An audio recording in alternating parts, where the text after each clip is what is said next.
बिस्मिल्लाहिर्रहमानिर्रहीम। अस्सलाम वालेकुम। आप प्यारे प्यारे बहन भाइयों, आज मैं आपके साथ शेयर करने जा रही हूँ मैदे और आलू की बहुत ही मज़ेदार बिल्कुल नई किस्म की रेसिपीज़ बनाने का तरीका। जब आप ये मज़ेदार रेसिपीज़ बनाएंगे तो समोसे, पूड़ियाँ और कचौरियाँ भी खाना भूल जाएंगे।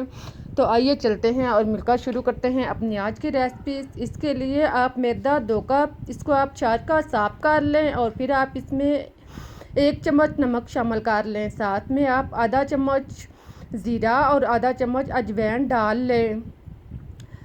इसके बाद आप इसमें 2 चम्मच घी शामिल कर लें। इन सब चीज़ों को डालने के बाद आप इसको अच्छी तरह मिक्स कर लें। इन सारी चीज़ों को आप आटे के अंदर अच्छी तरह जज़ब करें और फिर आप इसमें पानी लगाकर इसको गूंद लें।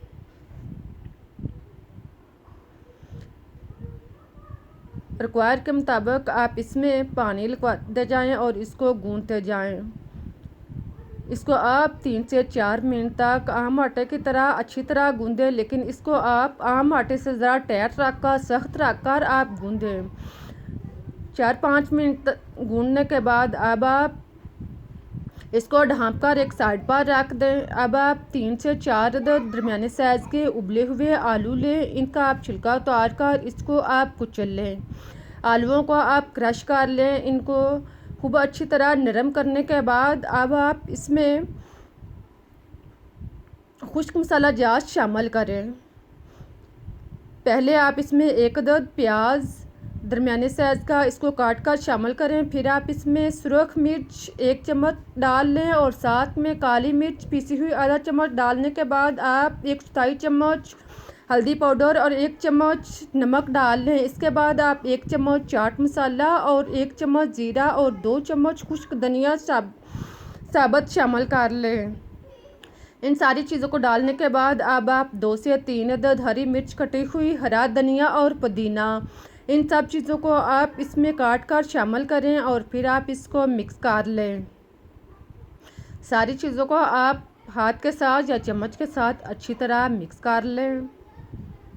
देखें, आलूओं को आप तैयार करके एक साइड पर रख दें। अब आप मैदा जो हमने पहले गूंद कर रखा हुआ था, इसको आप लें। इसके आप 2 दरमियाने साइज़ के पेड़े बना लें। आप चाहें तो आप इसका एक बड़ा सा पेड़ा बना सकते हैं, लेकिन आप अपने आसानी के लिए इसके 2 मुनासिब साइज़ के पेड़े बना लें और फिर आप इसको बेल लें। देखें, एक पेड़े को आप एक साइड पर रख दें और एक पेड़े को आप बेलने से पहले इसके गिर्द आटा लगा लें और नीचे भी थोड़ा सा आटे का छिड़काव कर लें ताकि बेलने में आसानी रहे, रोटी जो है वो चिपके नहीं। पहले आप इसको हाथ की मदद से, उंगलियों की मदद से थोड़ा सा फैला लें और फिर आप इसे बेलने के साथ बेलते जाएं।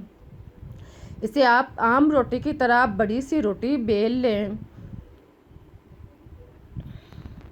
देखें, इस तरह इसको बड़ी सी रोटी पतली रख कर इस साइज़ की आप बेल लें।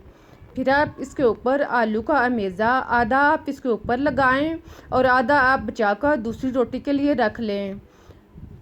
इसको आप चम्मच के साथ पूरी रोटी पर पहले आप आलू डालें और फिर आप इसे चम्मच के साथ पूरी रोटी पर अच्छी तरह फैला दें। इसको लेप कर लें। देखें, इस तरह आप चम्मच के साथ इसको खूब अच्छी तरह लेप करने के बाद अब आप इसको काट लें। इसको आप 1 से 1.5 इंच के फासले पर रखकर इसको लंबाई में काटते जाएं। इसी तरह आप इसको 1.5 इंच के फासले पर रखकर सारी रोटी को काट लें। सारे टुकड़े तैयार करने के बाद अब आप एक साइड से टुकड़े को पकड़कर फोल्ड करना शुरू करें और फिर आप आखिर तक इसको फोल्ड करते जाएं। अब आप इसे उठाकर सीधा करके इसी तरह रख दें। इसी तरह मैं आपको 1 से 2 टुकड़े और फोल्ड करके दिखाती हूँ ताकि आपको फोल्ड करने में आसानी रहे हो। आप इसी तरह इसको आसानी के साथ फोल्ड करके इसी तरह आप इसको रखते जाएं। देखें, सारे टुकड़ों को आप इस तरह फोल्ड करके रख लें। अब आप देख रहे हैं कि टुकड़े जो हैं बिल्कुल रोल की शक्ल में, बील की शक्ल में तैयार हो चुके हैं। इस तरह टुकड़ों को तैयार करने के बाद अब आप एक टुकड़ा उठाएं। इसको आप हाथ पर रख कर दूसरे हाथ की उंगलियों की मदद से आप इसको दबाकर फैलाते जाएं। इसको आप दबाकर रोटी की तरह फैला लें। इसको आप दरमियाने साइज़ की रोटी जो है वो तैयार कर लें।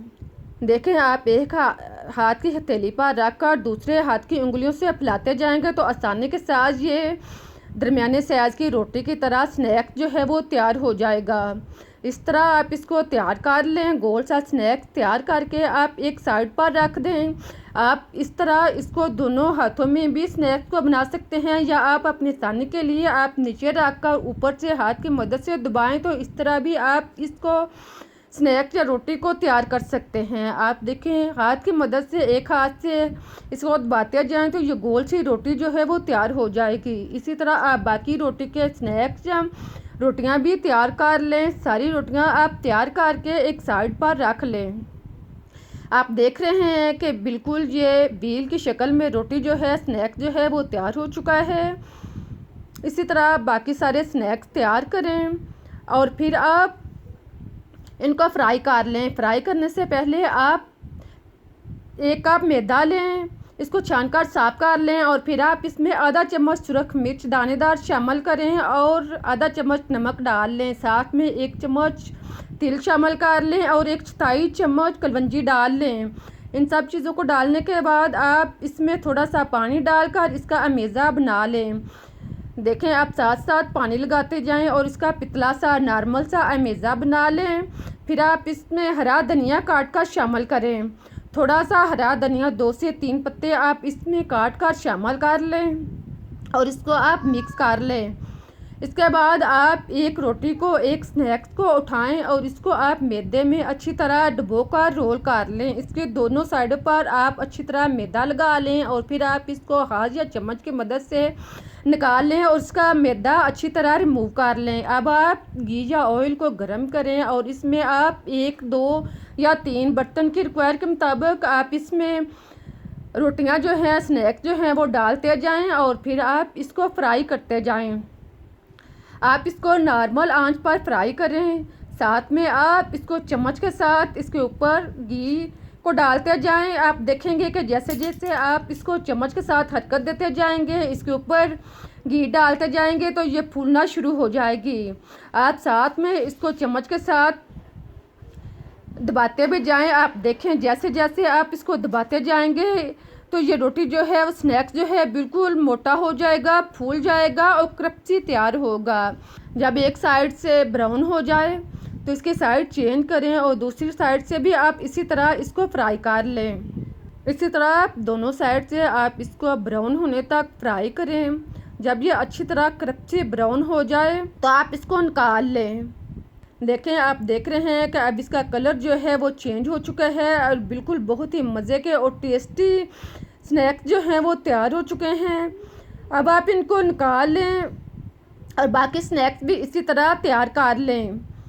इसी तरह तैयार करने के बाद आप देखें कि बहुत ही मज़ेदार क्रिस्पी रेसिपी जो है वो तैयार हो चुकी है। आप इसको हरी चटनी के साथ नाश्ते में या चाय के साथ ले सकते हैं। आप देख रहे हैं कि कितनी मज़े की क्रिस्पी और अंदर तक फ्राई हुई है। मैं आपको तोड़कर दिखाती हूँ ताकि आप खुद देखें कि रेसिपी जो है वो कितनी अच्छी तैयार हुई है। आप इसको अपनी फैमिली के साथ एंजॉय करें। मुझे इजाज़त दें, फिर मिलते हैं एक नई रेसिपीज़ के साथ। लेकिन आप जाने से पहले रेसिपीज़ को लाइक करें, चैनल को सब्सक्राइब करें। ये आप लोगों की तरफ से हमारी मेहनत का सिला होता है। इस दुआ के साथ कि अल्लाह आपको और हम सब को हमेशा खुश आबाद और मुस्कुराता रखे। अल्लाह हाफिज़।